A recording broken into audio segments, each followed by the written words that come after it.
This podcast is recorded at Windsor Public Library, which sits on the traditional territory of the Three Fires Confederacy of First Nations and includes the Ojibwe, the Odawa, and the Potawatomi. We respect and honor First Nations' long-standing relationship to the land along the Detroit River in what is now called Windsor, Essex County.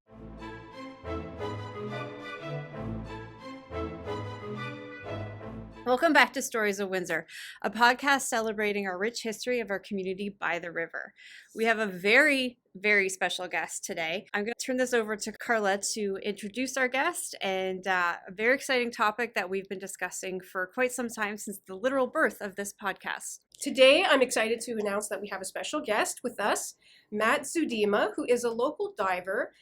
He has performed many dives in the Detroit River, and he's here today to talk to us about his experiences, some of his finds, and we just cannot wait to hear what you have in store for us. So thank you very much for being here. We're going to roll right into some questions. I thought it would be great to start off with some questions about diving in general, the logistics of it, how you got into it. So when did you get into diving, and when was your first dive in the Detroit River? Thank you for having me, first of all. I've been here in Windsor since the early 1990s. I came to school at the University of Windsor, and I got certified about the same time. So being young, being broke, but really wanting to dive, the Detroit River was like an open season, somewhere to jump, somewhere to go. So that's what we did. I had some friends, and we started diving the river almost every day in the summer back in the early 90s.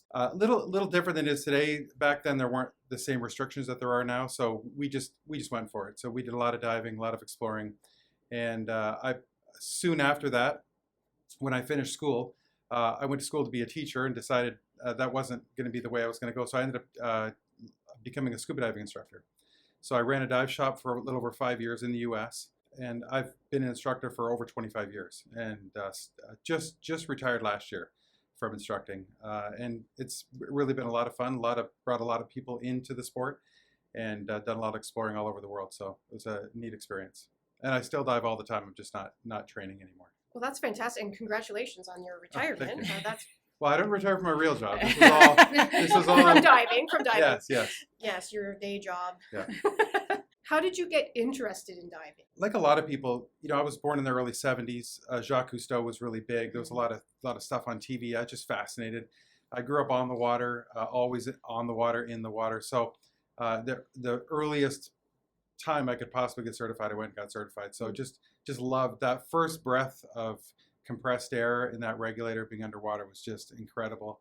Hooked me, and I've loved it ever since. What was the process like then to get certified? So for scuba certification, there's a couple different parts. It's a little different than it was way back then, because then it was a lot of book work, definitely more pool work. The original people that put these certifications together were a lot of ex-Navy people, and the training was a lot more rigorous in the 60s, 70s, and 80s, probably because the equipment wasn't as good as it is now. Mm-hmm.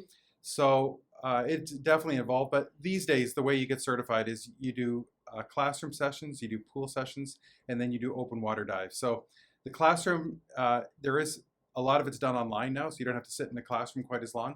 But there's theoretical stuff that you have to learn about why there are rules about diving. So things like dive tables, using a dive computer underwater, because there's limitations on how long you can stay underwater. Mm-hmm. The number one thing would be how long your air is going to last. So it depends on how much you breathe and how deep you are will limit you on that. And the other one is how much nitrogen you absorb. So people may have heard it called the bends or something like that, but it's really decompression illness. And it's when you absorb too much nitrogen and you come up too fast, and that nitrogen can't get out of your system quick enough. So if you just do a short dive, if you do a dive to 20 or 30 feet and you only go for 20 or 30 minutes, that really doesn't affect you. You have a long window. But if you really dive, like a good thumbnail would be if you dive more than 60 feet for 60 minutes, for instance, then you do have to take precautions. You have to either come up and decompress. You have to let that nitrogen come out of your system, or usually now we just follow your dive computer. It tells you exactly what you have to do. So it's still relatively easy to dive these days, especially with the equipment that we have. It's very fail-safe. We have really modernized the whole industry compared to where it was a number of decades ago. Wow, that's amazing. Yeah, I imagine the equipment has really improved. It does, in for the sure. last several years.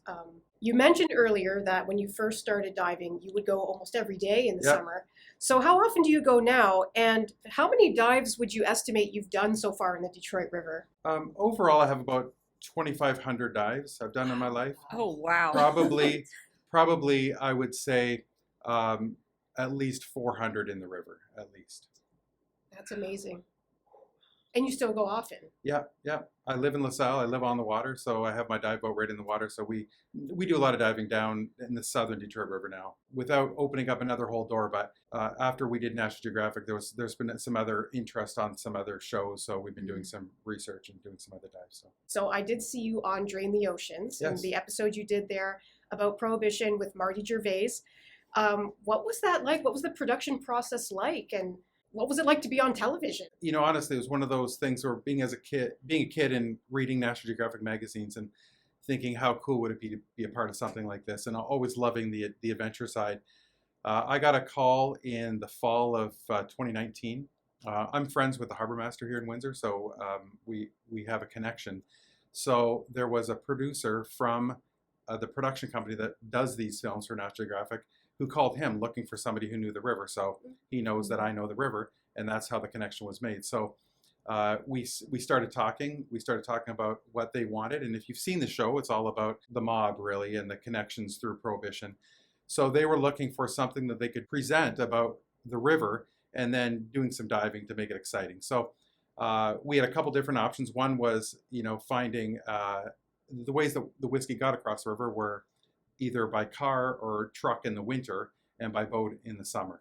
So there have been a number of rum running boats that have been found over the years. We know there's a couple in the southern Detroit River still, so closer to Amherstburg. But then, of course, the car crossing the river in the ice was an exciting element. So I knew where a couple cars were. Of course, as soon as they called and said, "Okay, let's do this," I went out to find the car where I knew I found a car right in front of the casino, really is where it is. And I'd seen it probably 15 years ago, so I went back to go dive and find it. I cannot find that car. I dove over and over and over. Remember, the conditions in the river, if you've ever gone down there and looked in the water, it's not the Caribbean. You can Yeah. literally see, most days, you can see, if you hold out your hand in front of your face and hold out your arm's length, that's about how much you can see in the river. So usually 2 feet of visibility. So the visibility is very limited. Now there are days where in the summer, if you don't get rain for a week or two, and the wind doesn't stir up, because usually that's what really causes the murky water, is this Lake St. Clair getting stirred up by wind. And then all that water washes down through the Detroit River, and that's all the sediment it's in the river. And when you see it and it's really brown and dark, that's what's happening. It's wind and rain that have caused it. So if you can get no wind, no rain for a week or two, and a good south wind that's just gentle, the visibility can clear up. The best visibility I've ever had is probably 25 feet, and that was in the beginning of February. The lake was frozen over, Lake St. Clair, and then the water's like crystal blue. You can actually see the bottom. It's pretty wild. Wow. But it only happens for a couple of days. It's a really quick phenomenon. You have to get in where you can get in, and so.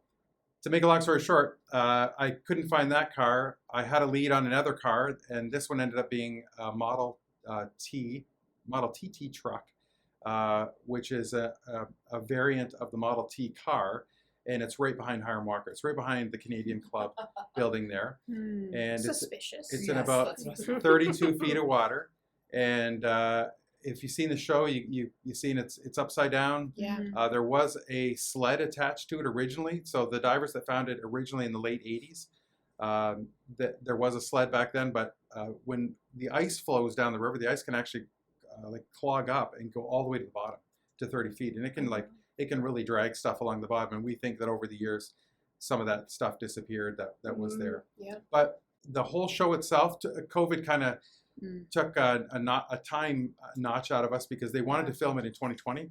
This is a film crew from England that came over, and we ended up filming it a couple of years after that. And if you've ever been part of filming, the thing that surprised me was the amount of effort and time that goes into the limited screen time that you actually get. So all in between the diving, the videos we had to make, and all the on land shooting that we did, probably 40 hours of video went into my 15 minutes of fame that was Oh, on, wow. on screen. That's incredible. So, yeah, it's a lot of work. It's Yeah. a lot more work than you think. You talk about doing a podcast like this where you can Mhm. edit something out. Well, some of those takes we had to do over and over and over because they just wanted the perfection of what they were looking for. And it is a big production company and it's a big network. So they wanted to get the best they could. So that's what surprised me, I think, the most was how much time it took. But it was a great experience. I think before and after the media attention and all that other stuff, I didn't really expect it, but it was a lot of fun, a lot of interviews, kind of a dream come true. You know, you get your 15 minutes of fame, so it was a lot of fun. For National Geographic, Yeah. which is a big deal. Yeah. And you did a great job. The episode that you're in is season 6, episode 2. Correct. Yeah. Yeah. You know, for anybody that Episodes. loves mysteries and especially water, anything to do with water and Yeah. oceans, this program, I watched it for years before I was ever on it. It was so cool to be part of that program. Yeah. But they use CGI to drain the water out of what they're looking at, and you can see what's on the bottom. So it's a kind of a video rendering of what's there. But it's just so cool because you can actually see what it looks like without the water there. So they did that for the car that was here. They drained the water out, and you can see the car on dry land laying on the bottom. So it was pretty cool. Because it's upside down, right? It's upside that down, was yeah. part, yeah. So it would have fallen through the ice and kind Yeah. of flipped over when it came down. Yeah. That's really cool. It was a really good episode. It was Yeah. really, and Marty, you did a good job too. I'm curious, how long can you dive for? And what determines that? Are there certain rules in terms of scuba, or is it a permit that you have to get that only allows you to dive for so long? Good question. The reality is about the Detroit River. In terms of a permit, yes, the Detroit River is not, you're not allowed to dive in the Detroit River.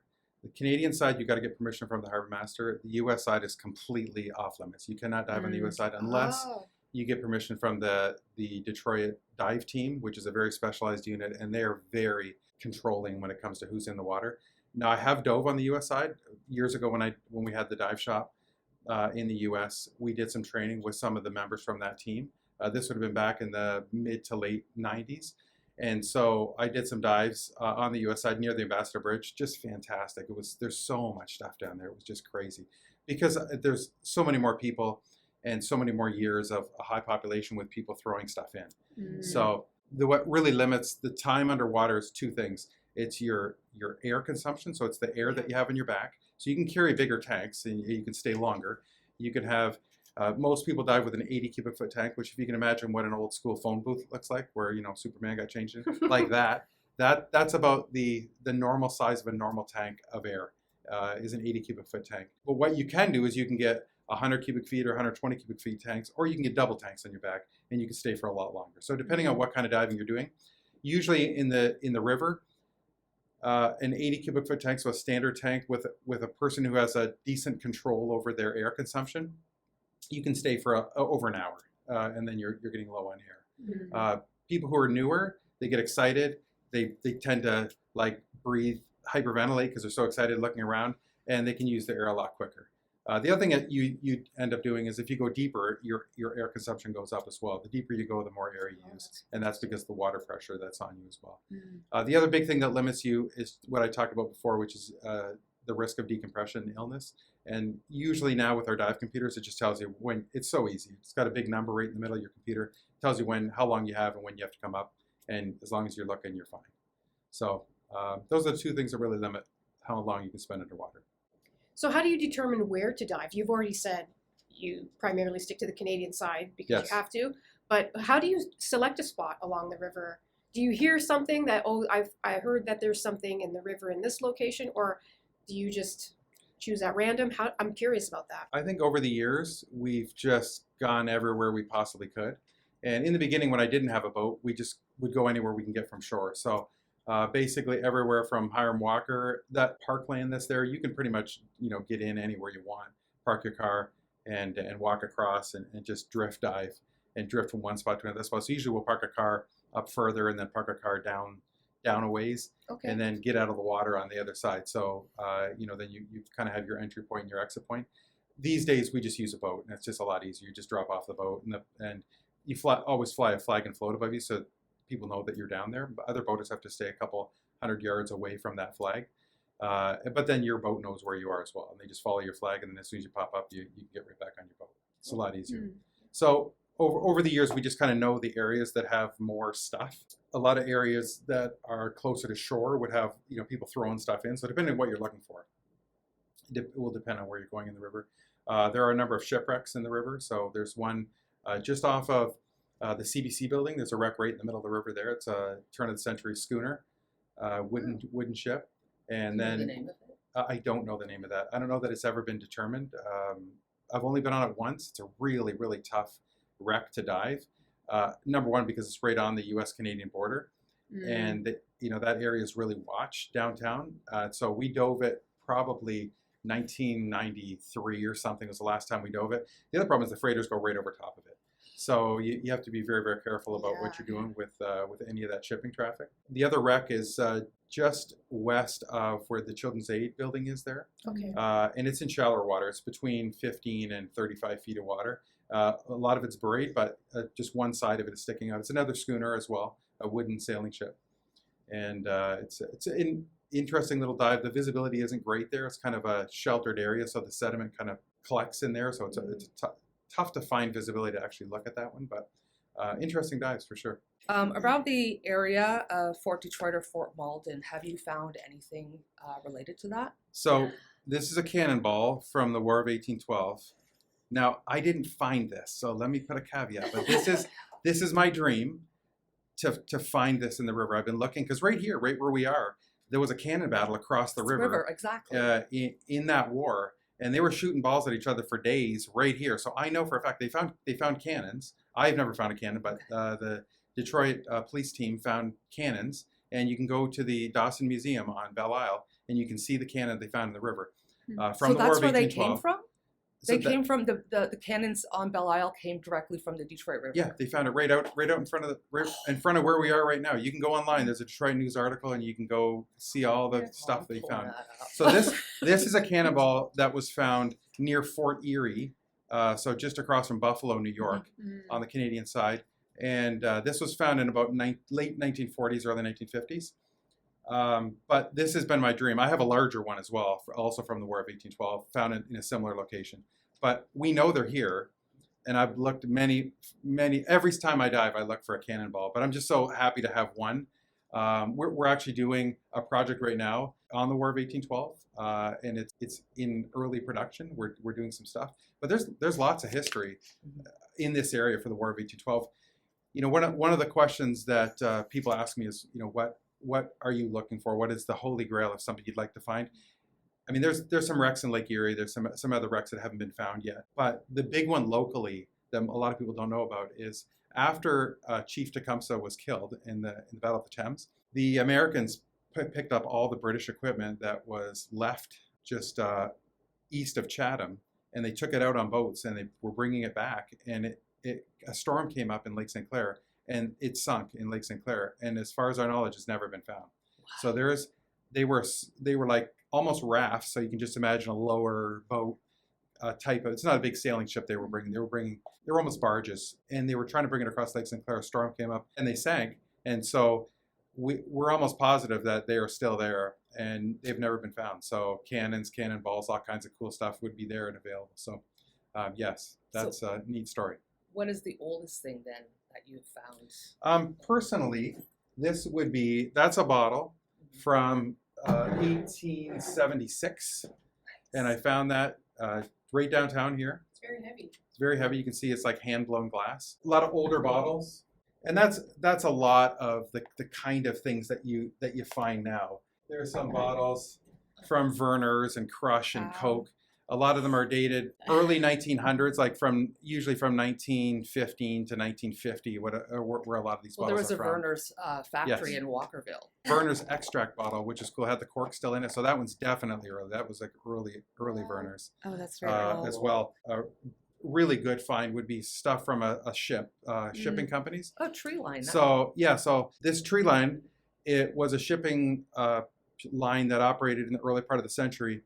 And the ship that this was off of is actually now a shipwreck near Brockville. You can actually dive the wreck where this came off of, which is really cool. So Not a popular line. Like I find a lot of stuff from Canada Steamship Lines, especially when you're diving up in the St. Clair River, because they had a terminal up there where the casino is in Sarnia. Yeah. That was a terminal for Canadian Steamship Lines, and there is a lot of anytime something would break, you can see how it's got a chip in it and it broke.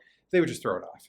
They didn't worry about saving it for the garbage. Everything went in the river, and that's a lot of the stuff we're finding is the fact that 100 years ago, 150 years ago, the river was the garbage receptacle. Yes. So where I live now in LaSalle, there's a little island called Grassy Island there, and it was a garbage dump. And so when you dive the side of the island, the whole bottom is covered in bottles and all kinds of stuff. Any of the stuff that would have rotted away is long gone. So it's just really the glass and that sort of thing that is still there. But it's great for divers. You can find a lot of neat stuff. That is really fantastic. Do you have any truly weird objects that you've ever found? Kind of went, what the heck is this? I wouldn't say weird, but I found guns. If you go to that exhibition at the Windsor right now, yeah. I've got a couple of guns that I found. Oh, at the Chimchak Museum. Yeah, I was there on Sunday. Yeah, so there's an exhibit there. You can see a couple of guns that I found in the river here, right under the Ambassador Bridge. One of the biggest exciting moments that I had, I was so excited. I was right underneath the Ambassador Bridge, and I found when you're a kid, those big copper-bound chests. You see them at yard sales now, but nobody ever uses them. They're like a trunk. The big wooden trunk, and they have metal on them. Yes, I have one at home, yeah. and I use it as a table. So imagine one of those at the bottom of the river, buried in the sediment, and just the corner was sticking out. So I got all excited. I'm under the bridge. So I've heard lots of stories about people losing their courage when they're going over the bridge and they throw stuff over, guns, drugs, whatever. You hear about these stories. So I'm thinking, okay, I found it. I found what I'm looking for. Somebody threw something over here. And I dig and I dig and I dig and I pull it out. And when I pull it out, it's just the lid. There's nothing underneath. So I was so excited. I thought there was something there, and I was like, oh, bummer. But yeah, so that comes pretty close to a treasure chest, I right know. there. Yeah. Yeah. I thought, what Oh, could my possibly words. be in here? But yeah. Yeah, and Some- how, go ahead. when you found your reaction is obvious. So when you're anticipating every time you go scuba diving, you're anticipating findings. Oh yeah. So I'll carry a big mesh bag with me, and then I got a little pouch for the really good finds. I got I don't know if you watch Oak Island, but he's got that top pocket finds. I don't know if you've ever seen that, but so I have a little pouch for my top pocket finds, and then I have a big mesh bag for all the bottles and other things that I find. There is stuff everywhere on the bottom, everywhere. So you can dive for a few minutes and you're finding bottles, but usually, and people aren't as bad as they used to. So you're not finding a lot of modern beer bottles, but you're finding a lot of stubbies and a lot of stuff you think people in the 60s, 70s, 80s were throwing in. What I'm looking for is anything with embossing. So you can see the embossed letters on some of these. Mm-hmm. I'll take some sediment and I'll rub it on the bottle and see if there's embossing on it. If there's not embossing, if it's just a plain bottle, usually I'll leave it. I'll just turn it upside down and poke it in, so if somebody's behind me, they know that it's been found before and there's a bottle of it. And that's kind of a consideration, I assume, then between Sure. scuba divers, hey, since it really There's takes your only time. there's absolutely only a few people that dive the river. Very, very few. There used to be a lot more back in the 70s and 80s, but there are only a few now. And really since 9/11, and I think a lot of since the restrictions came in, it's just watched a lot more. There's a lot more police on the river, and so they just don't want divers. They just don't want people, because a lot of times they've had people trying to swim across the river. They've had people trying to swim drugs across the river and all kinds of crazy stuff, which is crazy. It's not that hard, believe it or not. You can put dive gear on and you can dive across the river pretty easily. It's not that far. Like I said, you have an hour worth of air.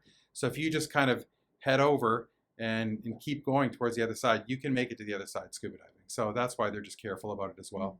But the current is very... Well, at the surface, the current's very strong, but at the bottom, there's actually, because there's friction between the bottom and the water itself, the current is not as bad when you're right on the bottom. So it still moves, and it's actually really helpful because when you're digging, the current moves the sediment away, so you can actually see what you're looking at. Mm-hmm. But it's not like it's ripping you down the river. That's a good question people ask. And you can go to my YouTube channel, Canadian Diver MZ, if you ever want to go check out some other videos that I have of the river and the St. Clair River. In the St. Clair River, the current is very, very strong under the Blue Water Bridge. And I dove a couple years ago. I got a video up of diving with sturgeon. They always gather in the spring there, and there's hundreds of sturgeon. It's an awesome dive. But you can't stop. You're going at a running pace underwater, and you cannot stop. You just have to keep on going. So you kind of go out in the current, you drift out in the current. They call it the Superman dive because you feel like you're Superman. And then when you're ready to go back, you just have to try to drift back into shore and pull yourself back into shore and get out. The current is very strong, and the freighters go right over top there as well. So freighters are a huge hazard. Now, thankfully, I have an app on my phone, and you can follow marine traffic, and you can see exactly where the freighters are. So we dive in between when the freighters are there. What is either the most disturbing or strangest? Like, have you ever found anything, say, crime related? Yeah, so a couple things. People ask me if I found a body before, and there have been a number of instances where, for a number of reasons, people end up in the river. Mm-hmm. And there's been a couple times when people have disappeared, and I've gone out and looked, but I've never actually found the body. And I know there was one time I dove, and I came up on this, and it looked like a human thigh. It was like a big white fleshy, and I really didn't want it. I'm like, wow, that looks like it looks like from CSI. And I always have a dive knife because that's what I poke in the bottom with, and I kind of poked it a little bit. And I think it was just a big fish. That was the bottom of like a big catfish. But I thought it was. But I did find a body one time, but it wasn't what you think. I was diving in the US side with the police divers, and I found a black box. I thought it was a safe, but when I pulled to the surface, they said, no, that's an urn. Somebody had thrown the urn in with the ashes. The ashes were still in there. But normally they spread the ashes, but they didn't. They had the lid on, and they chucked the whole thing in. And so when I pulled it up, I'm like, oh my goodness. Or didn't know how it worked. I don't know. Yeah. So was the urn at least nice? Did it have embossed? It was just a plastic box. Oh, but on that same dive, I found a handgun and a sawed-off shotgun. So I was thinking, wow, this is amazing. We're finding all kinds of stuff. The river's so accessible. That's why there's so many guns and handguns. And if you go online and go to the Detroit News article, you'll see they found so many guns, the police divers over there. So I think that's why they keep tight control on their side as well, just to make sure that that there's nothing's there. So nobody's diving. Real point about throwing things across the river. There was a couple of years ago, they found some bones in the park just across from the church, the Assumption Church. And the thought was, okay, maybe this was something that got thrown, whatever it could be, because it was very common for the people to get to the Canadian side and start tossing stuff over the bridge. So it makes a lot of sense there'd be stuff under the bridge in the water as well. You think so? Yeah. I've been under there lots and lots, and I found that there's a giant anchor there that I really want, and I found it once, and I have not been able to find it again. I went back a bunch of times, but the problem is it's a big river. It's way bigger than you think. And when the visibility is only a couple of feet on a good day, you have to do some very stringent diving, staying in one area to find something if you really want to find it. So it's on my bucket list. I got to go back and do that dive and pull up that anchor. Yeah. Is it very muddy at the bottom? Like how the tunnel is like just covered in mud, like there's thick layers of mud and it's all insulated. Like, is that what the bottom's like? Tunnel, a couple of years ago, more than that, probably 10 years ago, they did a project where they covered up the tunnel with rocks because the tunnel had become uncovered. It was really? When they built the tunnel back in the early 30s, they covered it with a layer of mud or whatever they did. And then over the years, that had basically been uncovered by the current. And so when they did an inspection, they found that it was uncovered. And from what I understood, it was at risk because freighters, freighter dropped an anchor accidentally. They could have ripped the tunnel open. So they put a whole layer of these big rocks on top of it. So that was a project that happened a couple of years ago. So I did want to ask the body question simply because it's curiosity. And two, when I was in first year university, we went to a talk with the Wayne County coroner. And one of his main topics was, like, on average, they pull 5 to 6 bodies out per year. Given the crime history and things that happen in this area, you feel like it's one of those things that you're more likely to come across? Yeah, like I said before, even if you're looking, because the visibility is only a couple of feet, once somebody falls in the water, it can be a long journey where that body would end up. It's not. Now, there was poor fella a couple of years ago, right close to here, actually. You know where that little tour boat is, the boat that takes people? Somebody jumped in intentionally right there. Oh, dear. Okay. And it was a couple of years ago. And I thought about going, and I thought, man, it was cold. It was end of the year, November, December. And his body ended up, instead of going downriver, his body ended up going upriver, up current, because there's an eddy in there. And it ended up right underneath how there's the railroad lift gates that they used to load the train cars on. His body ended up right underneath there. Oh, And wow. I mean, in a million years, even though I've dove there a number of times, Yeah. I wouldn't have thought that the current would have taken his body backwards up there. But that's so You the never river know. can do strange things. It can move bodies all over. So even though I have people that I know that were part of the dive shop here in Windsor years ago, there was a body from Sandpoint Beach where somebody had drowned, and the family was looking and looking, and they ended up going down and they found the body in 5 minutes. You just knew where the body would go down there. So if you know where you're going and you know where the current's going to go, theoretically you could, and it brings closure to the family. And I mean, I can't even imagine. I can't imagine a family member, and months and months and months and months go by, and then of course, the body becomes unrecognizable, and it's just it would be terrible. So if you could close off that thing quickly and get the body back to the family, that would be something you would do. But usually what happens is the OPP has a dive team that comes out of Gravenhurst, and they control the situation, and they're out there diving. The Windsor police used to have a dive team back in the 1970s and 80s, but they disbanded early in the 90s, and now everybody just relies on the OPP out of Gravenhurst. So it's never a rescue; it's always a recovery. They can't get here quick enough.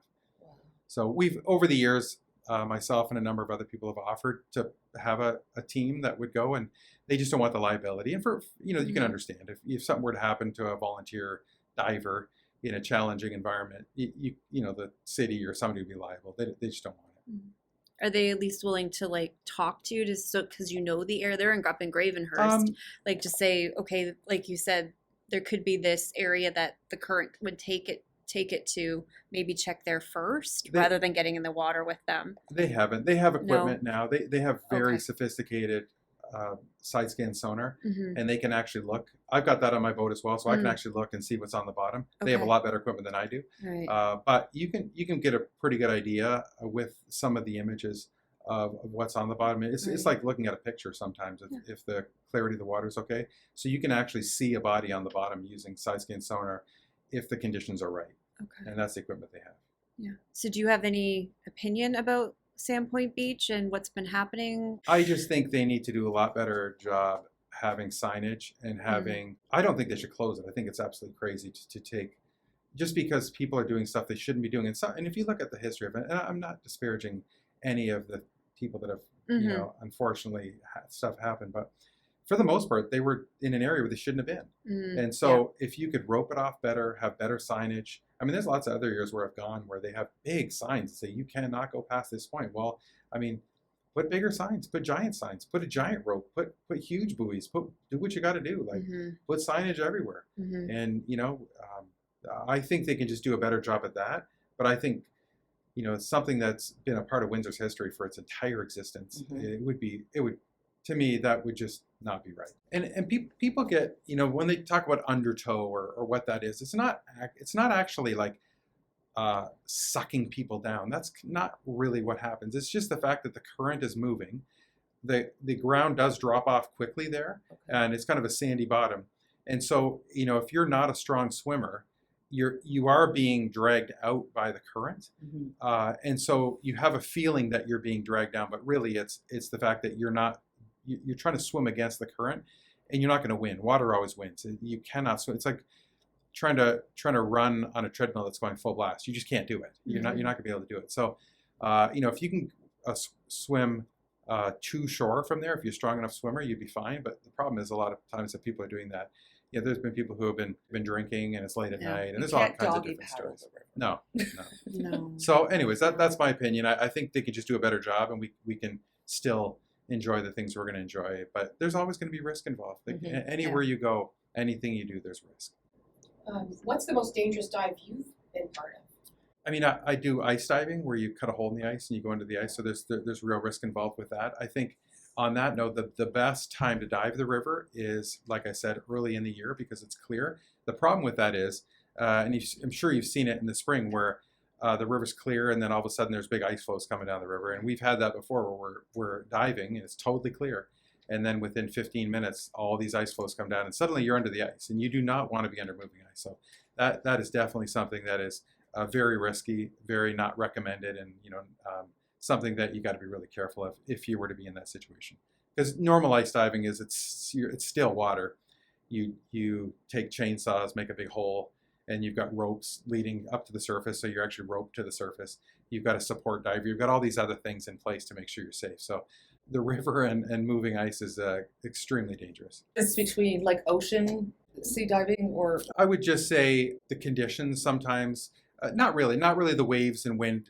It's the same in the Great Lakes as in the ocean. It's just salt water. If you get salt water in your eyes, if you gulp some salt water and you're not used to any of that, it's tougher to get through that. But once you get used to it, like I love diving in the ocean. I've been all over. Just love that. The sea life, just amazing. Actually, I wanted to know about that. Your encounters with wildlife in the river or elsewhere.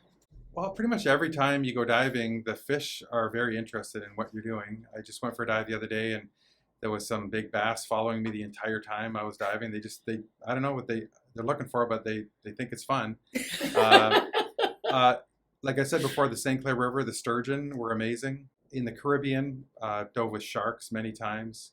Love it. There's a dive in the Bahamas that you can literally, it's a shark dive, and there's 30 or 40 or 50 sharks in the water they with don't you at the bother same you. time. They're just Well, they feed them, so they're there looking for the guy with the fish heads that's a few feet away from you. But it's a great experience. So yeah, my profile picture's got like a 10-foot shark right beside me in the water. It's pretty cool. And so I mean, pretty much any dive you do in Florida, in those places, there's a good possibility of seeing sharks. They're very, very common. And once you get used to the fact that they're not going to come and bite your leg off right away, you get used to that, and then you realize no, you're just part of their environment. And unless it's a great white, or unless there's another reason, there's a few sharks that might get a little aggressive, but for the most part, 99% of the time, sharks are very misunderstood. They're beautiful creatures. I just love diving with them. Even something like a barracuda. Like on my YouTube page, you can go. I just dove in Florida last year and did a wreck off of Key Largo, and the wreck is totally covered in there's hundreds of barracuda. You go down, there's barracuda everywhere. And you're like, they're swimming right beside you. And the sharks everywhere. I mean, on the same dive, on that same video, you can see sharks, barracuda, just everywhere. You talk to people, and they're like, "Oh my goodness, a barracuda!" The movies, TV shows have made so much about things, and over the years, they may have happened. They've seen something shiny or sparkly jewelry, and they may have attacked, thinking it was something else. But for the most part, they're not. They look at you and they're like, "That's not food. You don't look like food. You don't sound like food. You don't smell like food. You're not food," and they know that. So. Pretty rare. Back to the Detroit River. A few months ago, a bunch of cars and junk were pulled from the Detroit River off of Russell Street and Sandwich. Do you know what happened to all that stuff? Well, yeah, I've dove that area many times. I dove all those cars before they pulled them up. That area has been a dump zone for cars. Ever since I got certified, I've been diving in that area. The visibility is terrible. You can only see inches because the water doesn't move in that little inlet. Okay. So, but is that why it's a dump zone? Yeah, do you think? yeah. So people take a joyride in a car and dump it in there. That's because no one can find it. They're stolen cars and people are dumping them. I was there, I think last summer I dove it, and I think I probably counted about 8 or 9 cars that were kind of piled on top of each other. So I know that property's been sold, and there's a developer that's talking about putting condos in that whole block there. Okay. So I think that's why they're doing it, because there's a whole fence around it now, and they're cleaning it up. I was actually there when they were pulling it up because Okay. somebody came in because the local history branch is right around the corner. Yeah. But there was already stacked like Yeah. a huge truck and 2 large cars, and they were just slowly pulling them up. And then there's the one man who was coming out, or woman, because they were wearing the scuba gear, coming up and like just kind of giving them physical instructions on how to move it and where to move it. Yeah. And it wasn't just like, okay, we're going to attach a crane and pull it out. It took a good long hour just to get one car out. So it's a pretty difficult process from what I understand. Yeah, it's depending on what equipment you have. If you have a crane and you can hook onto it, but a lot of times they have to pull it out, out on the bottom, so it's a little tougher. But they've been doing this. The Windsor police have been removing cars from there for forever. For as long as I've been around, they've been every number of years they pull cars out and kind of clean it out, and then in that specific area. That exact spot. So because it's common knowledge. Now that it's fenced off, I probably will stop it somewhat, unless somebody knocks the fence over. But I think that's why, because it was totally open for you. You could just drive a car and enjoy a ride and dump it. So I mean, over the years, I found cars in a bunch of different spots. One of my YouTube videos, there's a couple of cars right at the foot of Karen Avenue pumping station. There's a couple of cars right there. You can go see those. One's from the 1940s and one is from the 1960s. probably a Thunderbird, I think, or a Corsair. It's got round taillights. I didn't figure out exactly what it was. I'm not a car guy. And then right at the foot of Droulard, where the church is there, you used to be able to drive straight through there. Now they have an automatic fence. But years ago, when I first started diving, it was a gravel yard, I think, and they would keep the fence open a lot of times when the trucks were coming in and out. And there's a couple cars that are right on the bottom there as well. So, yeah, they're around. If people have an opportunity to dump stuff, they'll dump stuff. They think the factory or the industrial architecture or whatever is across the river takes away from it. And I just see it as a great reflection of our community and theirs, and the growth of it too, and how this one river is just essential in the process of Windsor history, and how these physical items, confirm they're primary items. Somebody can go and check out, this was, a Ford Model T truck. I mean, it confirms what people say. You see those photos of people like falling, their jalopies are falling into the river and stuff, but it's a picture. You've actually seen the item that fell through. That's a totally different mindset for me. Like I would just be fascinated by that. And that's why I love diving the river, because I'm one of the only ones that do now. There's every time you dive, you pick up a piece of history. It's like metal detecting. I can understand, because I got some friends that are metal detectors. Have you used one of those? And yeah, I've got a little handheld one underwater. There are a bunch of different models that you can use. The problem in the rivers, there's so much junk. There's so much metal, like cans everywhere. There's just metal cans and stuff. So it's way too much. Like, you're scanning around and you're getting signals all over, and 99.9% of it is just junk. It's metal junk. So it's not the greatest place in the world. Now, where I do use it is I get calls from friends of friends and people who have lost things in marinas. And so I found, last year I found a gold wedding band that a guy had lost. It was actually his dad's wedding band, and he was pulling a rope and it slipped off his finger and went in. And his dad had just passed away, and he was like just devastated that he lost his dad's wedding ring. So I went and did it. Probably took me, normally it doesn't take me that long, but it took me over an hour to find this ring. But I used a metal detector. I ended up having to go back with a metal detector, and I found that it was under the sediment, because there is like silt. So if it falls beneath the surface and it goes beneath the surface of the ground, you can't see it. So then as soon as you start poking around, everything silts out and you can't see anything at all. So you have zero visibility, and you're just feeling with your hands. So I used a metal detector, ended up finding it. But those are the, though I feel good when I help people and I can find things like that. So I found diamond earring one time. I found a bracelet. I found a ring. I found other things for people. They tell me where it fell in. So there was a lady found it. She lost a diamond earring, had 3 big diamonds. This thing was not cheap. I guarantee this was thousands of dollars.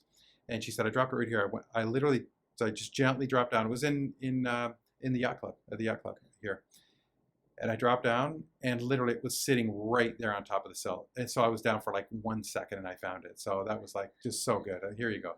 And it felt really good. So, I mean, I charge a few dollars for my time, but nothing like. I had a girl over here from Japan, and she dropped her camera in. This was years ago, where you had the digital camera rather than the camera phone now. And I was able to get her camera, and we were able to get because she just really wanted because she'd been all around touring North America, and I was able to get the little SD card out for her. So that was a good one. Do you find that the Detroit River has become like cleaner in the last 20 or 30 years? I believe so. I really think that I'm seeing a lot less trash than I used to see. I think people used to be just a lot less careful about where their trash went. And even when you were a kid, you remember all the litter that we used to see on the side, but you don't see that anymore. And you don't see it in the river anymore as much. You do see some stuff, but even boaters, like they used to just throw all their beer cans and all, because drinking and boating go together, and they always have. So I think a lot of times people have just thrown their cans in the river, and I just don't see near as much as I used to. So that's a good thing. But then the general garbage, I'm just not seeing it. Like I used to, when I was a kid, I used to see a lot more garbage floating in the water, and I just don't see as much as I used to. So, anecdotally, I'm not sure if that's a scientific answer, but I do know, even you were talking about the architecture across the river. So many of those plants have closed that used to be there 30, 40, 50 years ago. And so even where in LaSalle, where we live, the pollution is way less than it was a generation ago. And, you can actually live on the river now, and you're not worried about pollution all the time. So it's a good thing. I think things have gotten better. So if you accidentally go to the Detroit side and they catch you, what would happen? You'd get fined. They take Yeah. your boat away. They do. Oh, okay, yeah. It's big. They really protect their side of the river. Yeah. And like I said, since 9/11, even more so. Of course, yeah. But they have cameras on that side. From what I've been told, they can see anything bigger than a basketball. They can see with clarity with the cameras that they have stationed all along the river. Really? In the Like downtown area. underwater or No, on surface? no, on the surface. Okay. Yeah. So even if you be swimming, they could see your head on the surface with cameras. That's what I'm being told. Okay. The police and So if then, someone tries to swim across the river, they're going to Yeah, find them they- long they- before they they could- get to shore. they could see them. So shipwrecks, you're gonna ask about shipwrecks. Oh yeah, but shipwreck. I've done a lot of shipwreck exploration in my day. Yeah. Was early on. There was a group called Save Ontario Shipwrecks that had a local chapter. No longer local, but they still do stuff in Ontario. And I was really involved with them doing a lot of dives back in my early days, back in the 90s and early 2000s.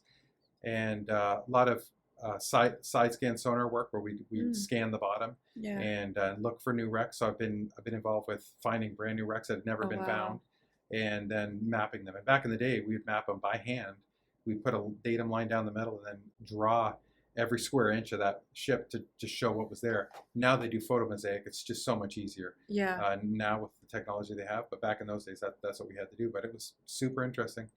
Do you find that technology has taken a little bit of the, I don't want to say fun out of it, but like sort of that explorer side of it out of it, of like it makes it you easier to think find that, things? You think that, but there are still hundreds and hundreds of shipwrecks that have never been found, Mm-hmm. especially in Lake Erie. Lake Erie is Yeah. like the king of shipwreck. Really, when you look at how many wrecks are there, Yeah. and big wrecks that have never been found, and people are still looking for them. I know people that are looking for. There's the railroad ferry that was sailing to Port Stanley a century ago, and they're still find looking it. for it. Is there a reason why it's like, because you would think like Superior Huron, they're Well, so much bigger. There's a lot of wrecks there too, Yeah. but Lake Erie, because if you've ever been in like Leamington in a storm Yeah. and seen the waves that are coming in, quick waves pop up quickly, and they're high and they're short. So they're, for a lot of ships, it's very hard to navigate through. It's not the long swells; it's very short swells, and the wind gets crazy. It's just a hazard. So That's 100 years ago to 150 years ago, these were steamships, sailing ships. They had no way to get out of the storm. They had no forecasting. They just Yeah. kind of And it just take came their up so best guess, fast and boom, that storms would come up, and they would have trouble. was be the biggest shipwreck you've. I was involved with finding a ship called Northern Indiana, just off the tip of Point Pelee, Oh wow. and I was one of the earliest divers on it. Not the first, but one of the earlier ones. And one of my dive buddies found a tag, and I believe it said NI and NMRR, if I remember correctly, Northern Indiana and Northern Michigan Railway, I think, something like that. And from that luggage tag, we were able to identify what wreck we were on, which is pretty Oh, cool. wow. So yeah, and that was a wreck that burnt, steamship, late 1800s. And it caught fire and sank. Yeah. Lots of wrecks there in Lake Erie. One of the misconceptions people have about searching is how hard it is to find things, because you think, oh, it's not that big of an area, but when you get underwater, especially with low visibility, it is very difficult. You can have something where you're in the general vicinity and you can swim right by it within feet and you're not seeing it. So like I said before, there is side scan sonar is getting better all the time.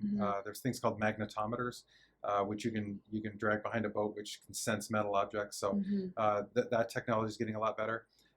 There is a project to map the bottom of every Great Lake and show where every single wreck is in the Great Lakes. There's some neat projects going on. So a lot of the mysteries I think will be uncovered in the next couple of years. Things that we've been looking for a long time. But so do you have an ultimate, like your dream dive, or have you already done it?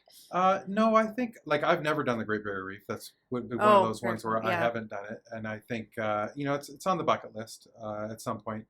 I've done a lot of diving in North America. Running a dive shop for years, we used to do a lot of dive travel. So I've been to a lot of the Caribbean. I've been to Hawaii. I think there's some of the Pacific islands that I think I would like to go to. Fiji and there's some places where the Japanese, a lot of ships were sunk in World War II. So like Bikini Atoll, they set off an atomic bomb on top of a bunch of ships. There's a huge ship graveyard there. Yeah. Truck Lagoon is another big location.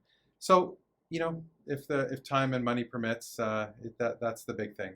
But I still just enjoy. I go to Tropmore every year, go diving. Yeah. I just really enjoy diving with friends and just just getting out there. That's sort of what I do. It's nothing wrong with spending a Yeah. day on the water. Exactly right. Is there ever a time you have to surrender something that you find?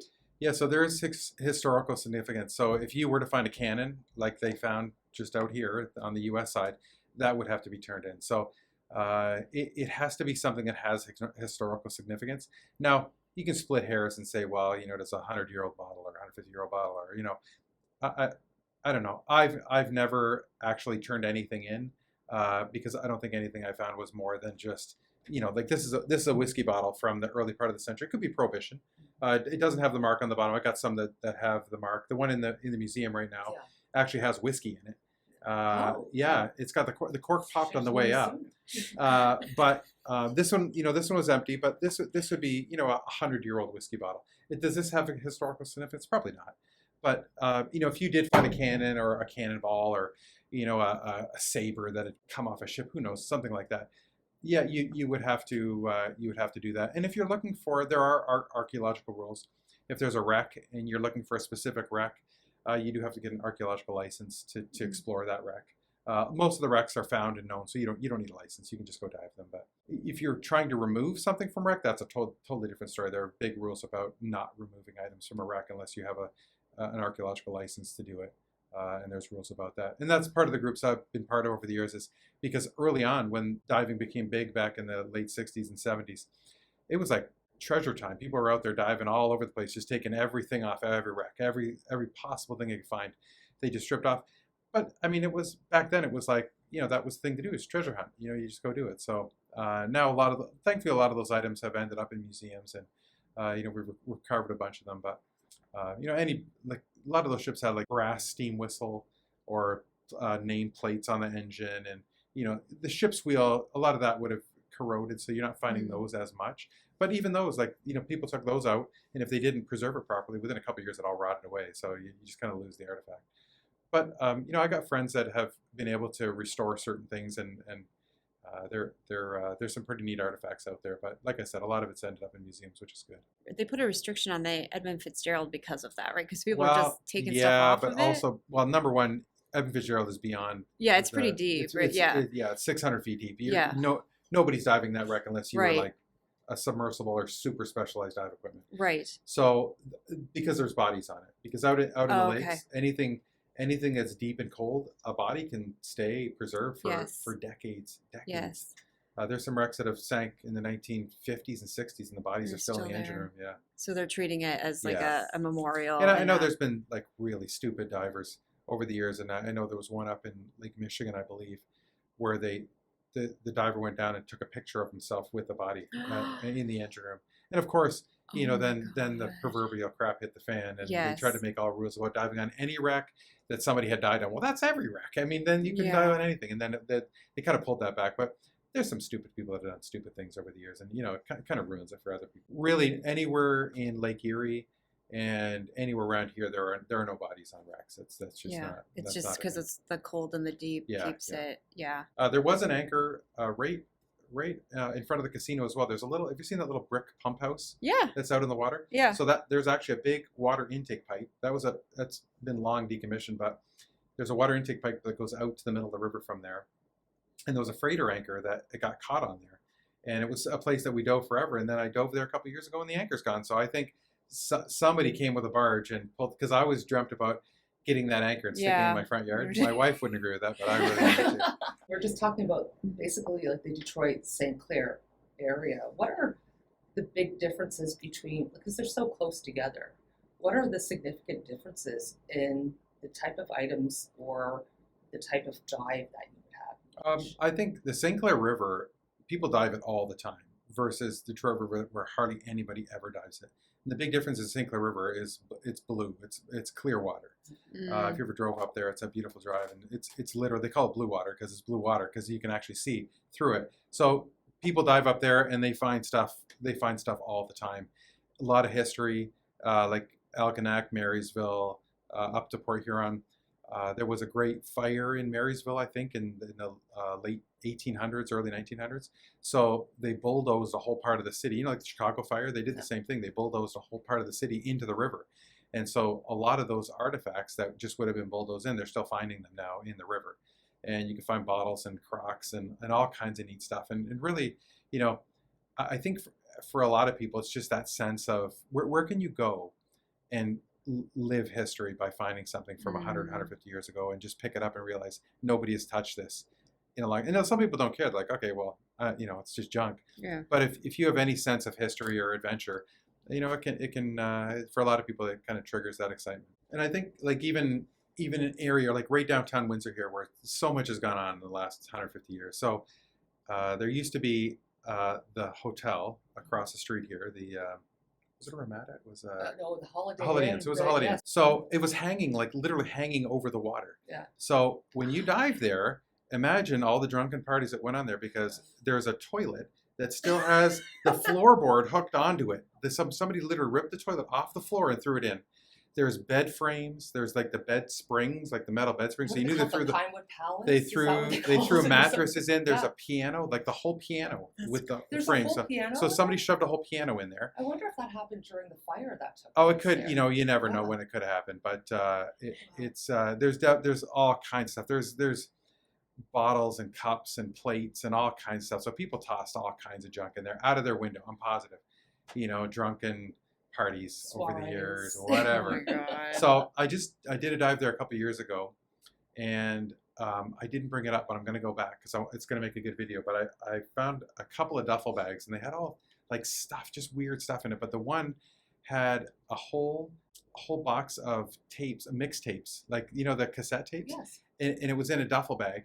And I was doing a dive, and I'm like, I'm just going to leave it because I'm going to come back and see stuff. So I'm going to go back and I'm going to go pick that up. And I do a YouTube channel. I haven't updated anything in a while, which I should, but I'm going to go and see what's on the mixtapes. I think that would be a fun little video, Oh, seeing that'd be what's great. so. But stuff like that, just a lot of history of people just dumping stuff over the years and throwing stuff in, and you're finding it. Well, Windsor had also in 1871 a great fire, which took down most of downtown. And I can imagine it would have been very easy for them to just, because the ferries all met there, just to dump all that stuff down. And I just wonder how many businesses that it lost, all that stuff just floating away, all that history just floating away. And yet we managed to find video cassette tapes Yeah. at the bottom of the. That was just somebody That's from an crazy. apartment down there tossing their stuff. Funny. Have you ever done any dives near Pesh Island? No, I never have actually. Okay. It's just one area where I just haven't gone up to.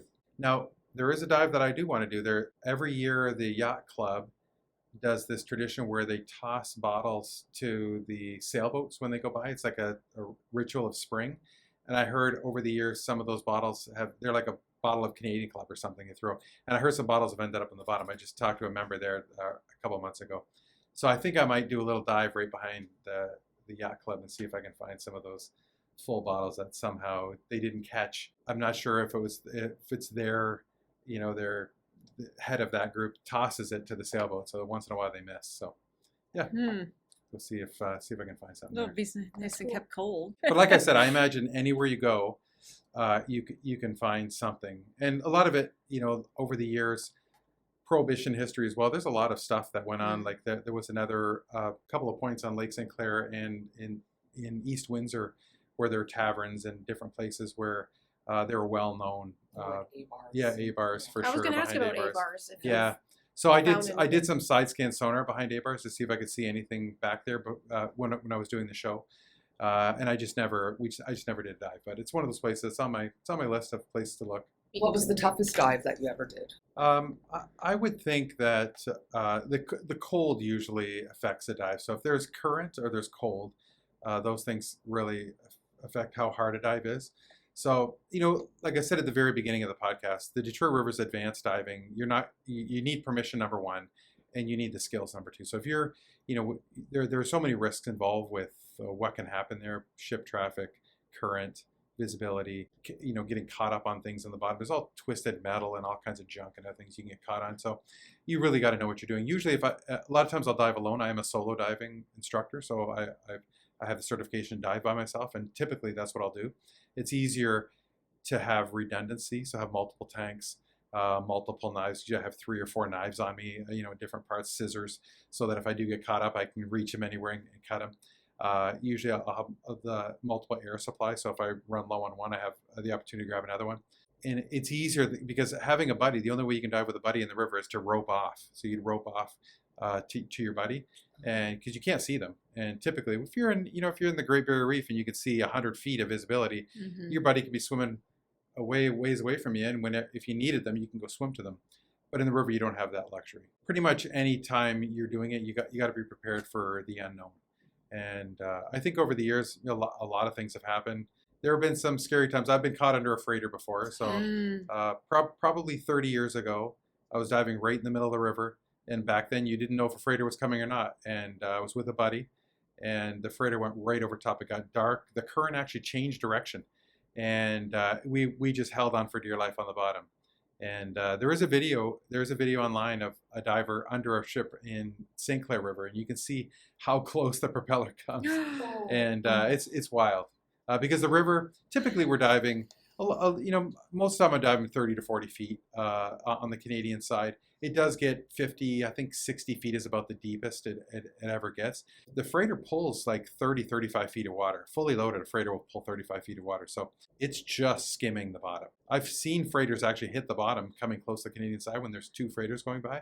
So you know that they're not much above the bottom. So that's a huge risk factor. And that's why we're just careful about diving when freighters are around. Depending on when the water's low, they have to have less of a load on some of these ships because they can't even get through. Like Lake St. Clair, that shipping channel that goes all the way through up to the St. Clair River, it's very limited. It's dredged, and it's like just over 30 feet deep. So, they can't load up the way they need to when the water is extremely low. So, yeah. So are they still dredging like the Detroit River a lot or anything like that? I believe they regularly have to dredge that channel in Lake St. Clair. They would have to because it would silt up. I saw a tugboat pushing a freighter near Bobble Island. I don't know if it was stuck, but it was good. It was kind of an interesting scene to see this little tugboat pushing a huge freighter. So they have freighters that they've taken the old steam engine out of the back, and they've now coupled it with a tugboat. So now it's a tugboat freighter combination that you're seeing. Okay, so that's that may maybe be what you saw. Yeah, It's cheaper to buy a used tugboat and stick it on the back of a freighter than it is to put a new engine in a freighter. Wow. So there's a bunch of those combinations out there. Well, that shows you how well things were made back then. Yeah. Really there's a freighter on the Great Lakes that was one of the oldest ones. It was at D-Day. It was a freighter that was bringing equipment across on D-Day in World War II, and they're still using it as a freighter today. So that tells you, like in the salt water, that would never happen. Those ships are done after 20, 30 years. They're done. I mean, they are modernizing. You can see some of the newer ships coming in the lakes, but there's still a lot of ships here that are 1950s and 60s. A lot of the freighters that you're seeing. Have you done any dives near the new Gordie Howe Bridge? Not yet.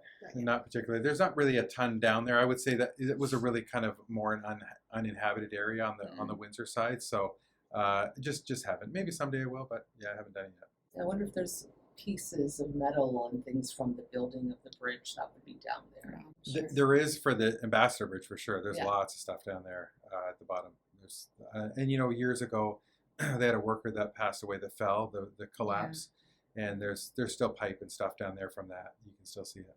They didn't get it all. Have you ever found anything disturbing or unsettling on any dives? I think just that one where I thought I found a human thigh. Yeah, I think that was a good example of that. Yeah. Other than just finding, guns, but those are exciting, and knives and other things like that. Yeah.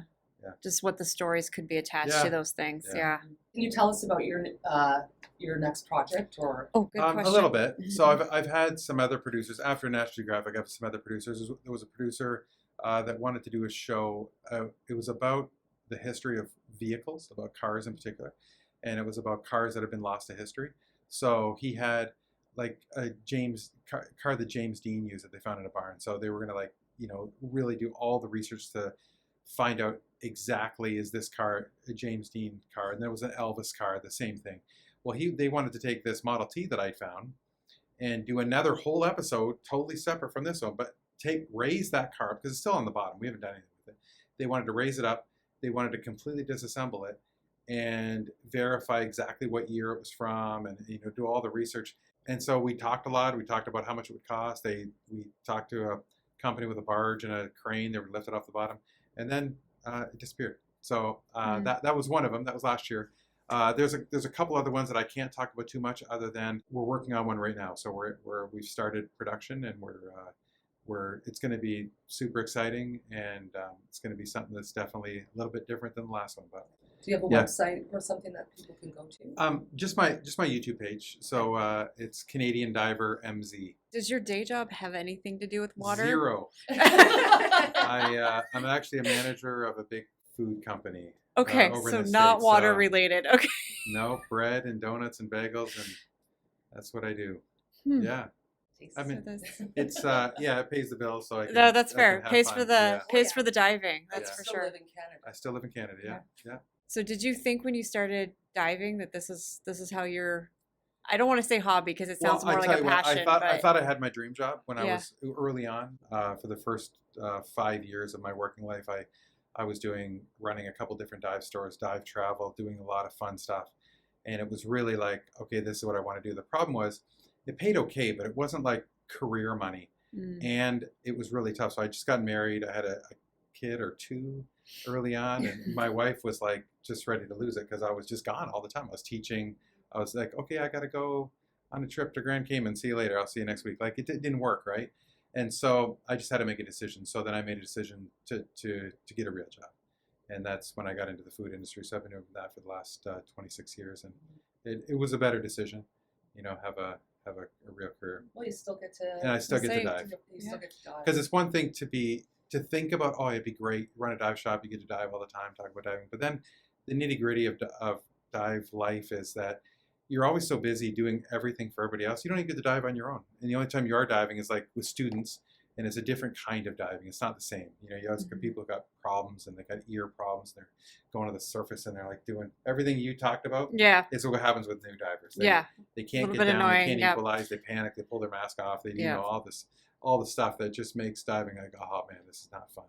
And so there's enough fun stuff, but there was some stuff that wasn't as fun. So it was a good way to transition into a normal career.